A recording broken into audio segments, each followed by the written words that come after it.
Irena, se lahko prosim predstaviš tako, kot želiš biti predstavljena?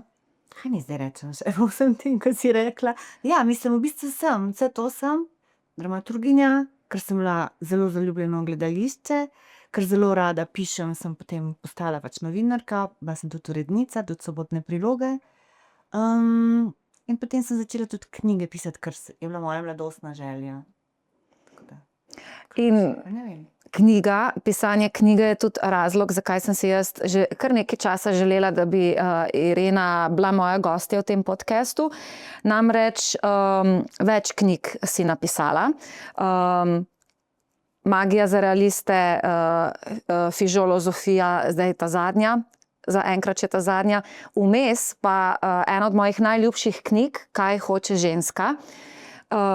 Veliko v tem podcastu govorimo o knjigah in ko rečem ena od najljubših knjig, tudi to resno mislim. Ko sem jo jaz prebrala, sem bila hkrati vesela, hkrati navdihnjena, hkrati pomirjena, hkrati mi je šlo malo na jok. Vmes sem jo velikokrat mogla zapreti, pa kar malo razmisliti.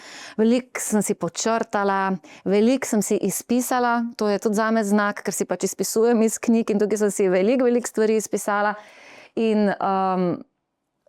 tako na splošno gre za zgodbe žensk, ki niso bile prestrašene in so šle za tem, kar želijo. Ja, kaj si lepo opisala, a tako eno stavko se mi zdi. Kako si ti bila navdihnjena strani teh žensk? Oziroma, kaj te je vodilo pri izboru? Zakaj točno ta izbor teh žensk? Se mi zdi, da se je v bistvu zgodilo zelo spontano.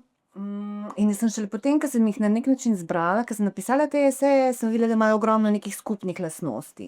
Tako, kot si rekla, vse so hotele živeti svobodno, karkoli že to pomeni, vsaka je imela neko drugo zgodbo, vse so bile ustvarjalne, vse so bile zaljubljene v to, kar delajo. Všeč mi je stavek od Glorie Steinem, ki ga tudi napišemo v uvodu te knjige, da je feminizem naučil tega, da ti ni treba živeti, kot živijo vsi. In se mi zdi, vse te ženske so se na nek način držale tega pravila, ne da bi se zavedale tega, no.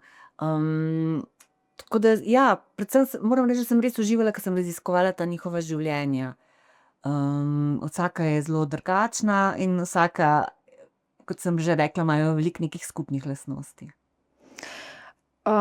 Ko avtor raziskuje življenje nekoga drugega, še posebej nobena od njih ni živa, oziroma nobena od njih, zdajle poskušam po spominu, katera je še živa? Dolly Alderton je živa, ta milenika pač. Ampak, seveda, drži. Ampak, ko raziskuješ življenja, recimo oseb, ki jih ne poznaš, kje je meja med delom novinarja in med voajerizmom?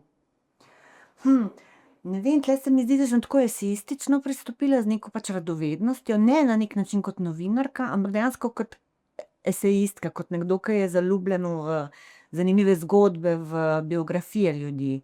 Na en način mi je žal, in to so me ljudje veliko spraševali, zakaj nisem vključila tudi kakšnih slovenskih žensk, ki so tudi zelo posebne umetnice in tako naprej, ampak sem se pač temu na nek način izognila, tudi zato, ker pri nas v Sloveniji se mi zdi, imajo neki zgodovinarji, ki odkrijejo, ne vem, Almo Karlin, ne vem, Ivano Kobilco, imajo roko gor in se potem ti težko, se zdi, kakor da se vpletaš v nek drug svet, da se pač vmešavaš. Tako da žal mi je, recimo, da nisem vključila Ivane Kobilce, ker sem njena zelo velika oboževalka. Ona je bila tudi zelo posebna slikarka, ki je sama prodajala svoja dela, ki je bila izjemno ambiciozna, ki ima tudi zelo zanimive ljubezenske zgodbe, ki je bila nesrečno zaljubljena v nekega norveškega slikarja, ki je vrtel ženske tam po Dunaju in tako naprej. Se mi zdi, pri nas v Sloveniji je tako, da je skoraj bogokletno o nekem umetniku govoriti tudi o nekih, da je imela recimo neko ljubezensko življenje, da je živela pač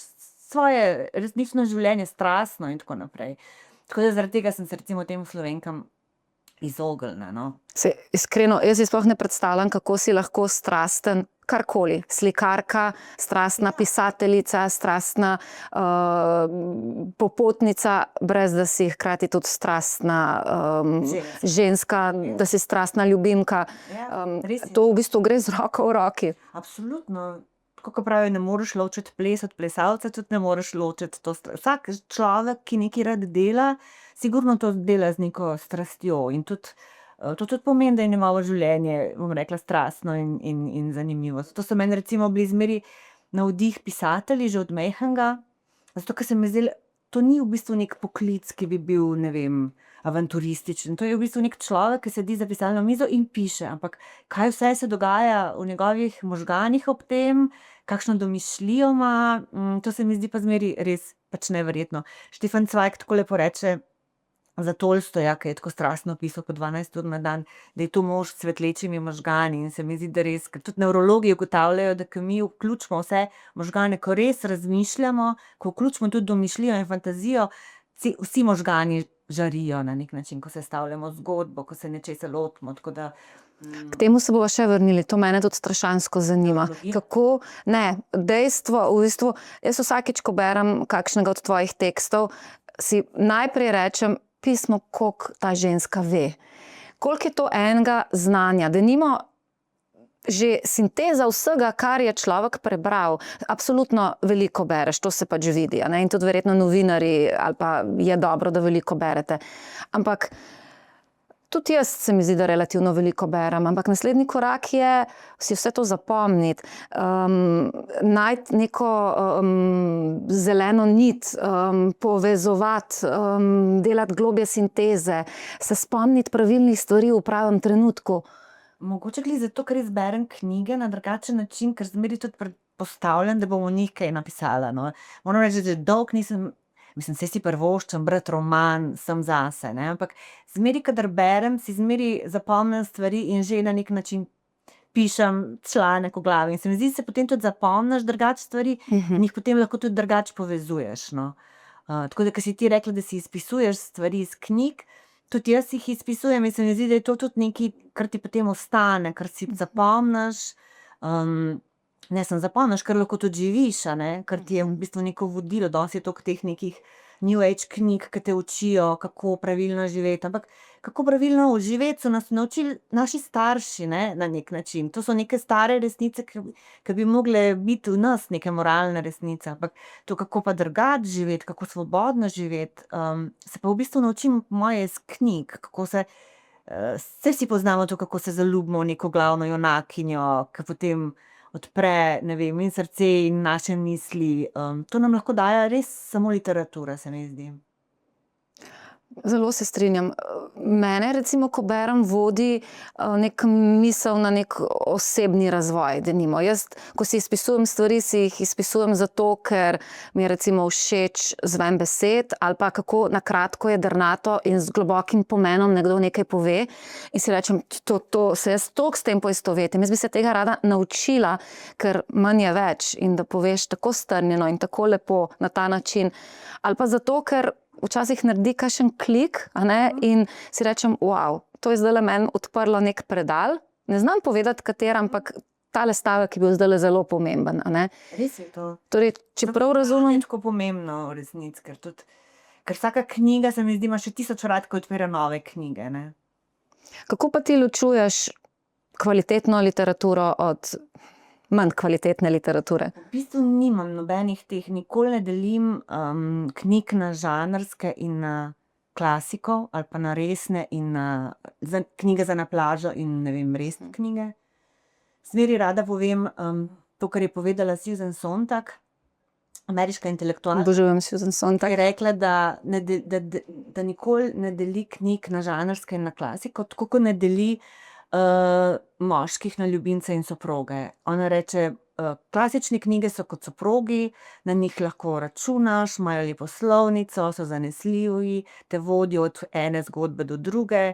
Žanrske knjige so pa kot ljubimci, oni so pa, ne zameriš jim, če je slaba slovnica, te vznemirja tvoje srce, so strastne, in ona na koncu sklene, da tako kot v življenju je škoda, če je treba izbirati med ljubimcem in možem, tako da se mi strinjala, težko je izbirati med žanrom in klasiko. Jaz mislim, da je zmeraj treba zaupati neki svoji svojemu instinktu. Ampak vendarle imamo poplavo novo izdanih knjig. Veliko knjig se tiska, ogromno. Vsak zdaj že lahko napiše knjigo. Tako in tudi, ne. Enkrat sem slišala, da je morda pri Slovencih še malo bolj specifično, da mnogi dejansko napišejo več knjig, kot jih sami preberejo, kar je žalostno. Zdaj je res tak trend, a ne. Ampak se mi zdi, da v tem svetu, problem tega sveta je tudi vedno večji v tem, da ni več kriterijev. Da recimo, ne vem, nek predsednik največje države na svetu ima mentalno razvite možgane 5-letnega otroka in še zmeraj govori nebuloze pametnim ljudem okrog sebe. In tudi glede knjig, glede drugih stvari, kriteriji pač morajo obstajati in tudi zelo dobro se ve, kaj je dobra in kaj je slaba knjiga. Kako to ti veš? Kako ločuješ? Mogoče imam drugačen okus kot kdo drug, ampak knjiga, mislim, da je to zelo preprosto, ko jo začnem brati in jo preberem do konca. In potem komaj čakam, da jo spet začnem brati, ko me nekaj prekine. To je zame recimo edini resnic kriterij.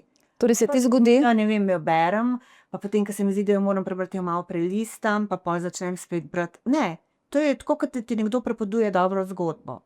Ti nisi lačen, nisi žejen, ker jo hočeš slišati do konca. In to je od nekdaj bilo, ljudje zmeraj, od nekdaj smo si pripovedovali zgodbe, to je v bistvu tudi temelj bom rekla, naše civilizacije. Zmeraj nas je zanimalo, kako nekdo drug živi. Knjige nas naučijo tudi sočustvovati z nekom, ki ga ne poznamo, z nekom, ki je iz Afrike ali pa ne vem, iz nekega drugega konca sveta, ki nam je popolnoma tuj, to se pravi, knjige tudi odpirajo svetove, kar je tudi pomembno v današnjem svetu, ki se vedno bolj zapira, ki mu vladajo neki nacionalizmi, neke zaprte države. Knjige v bistvu, to, da se identificiramo z nekim junakom, se mi zdi ena najlepših lastnosti, ki so jih zmožni naši možgani.